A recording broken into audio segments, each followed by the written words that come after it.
This video is Protein Transport Vesicle Transport Overview. First off, protein transport is used interchangeably with the term protein trafficking. And so we could think of that in a couple different ways.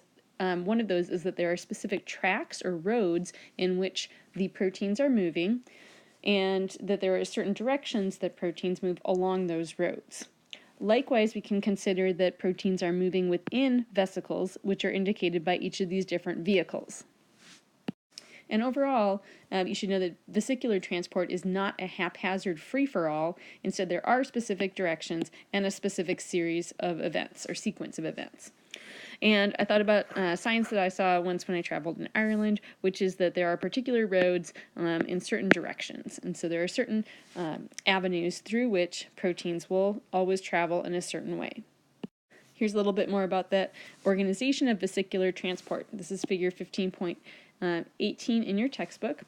And basically what we can see here is there's two colors of arrows. First off, let's start on the left-hand side and check out the endoplasmic reticulum.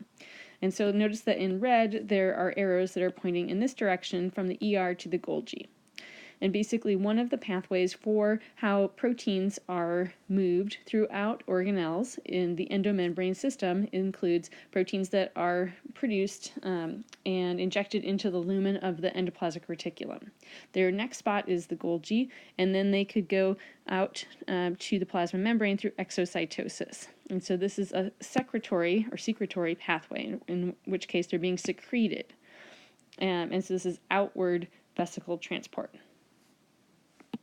A second major way that vesicles can move and proteins can move is inward, meaning that they start from outside the cell and then they move in, and this is indicated by the green arrows. And basically this is inward vesicle transport from the plasma membrane through endocytosis and eventually ending up in the lysosome here for degradation. And this is called the endocytic pathway. The assumption here is that anything that the cell is bringing in from the outside will be consumed as food, will be degraded and recycled in the lysosome, in other words, digested in the lysosome, and then they can be used for other chemical reactions. Another important point here is to say that that after the ER lumen, when proteins are first produced by ribosomes that dock on the endoplasmic reticulum, then the next stop for those proteins is typically going to be the Golgi apparatus. And from the Golgi apparatus, there are a variety of different locations to which they could go. One way is out through the plasma membrane. Here we see that through the Golgi, they could end up in other vesicles. They might end up in an endosome and then eventually end up in a lysosome. So kind of a circle of the pathway of places where different proteins could go that are in vesicles.